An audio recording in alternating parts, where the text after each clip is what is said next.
এই প্রেমের বিয়েতে আবার বৌমা।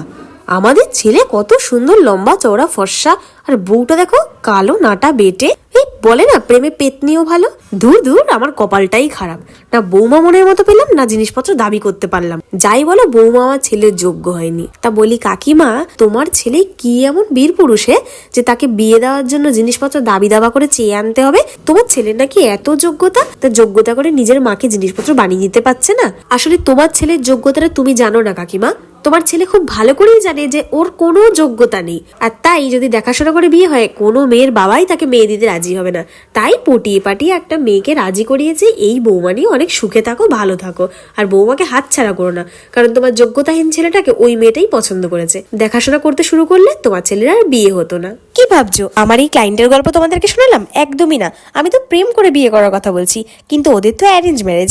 তোমরা জানিও লুকটা কেমন হয়েছে, আর ওদের জন্য অনেক শুভকামনা করো।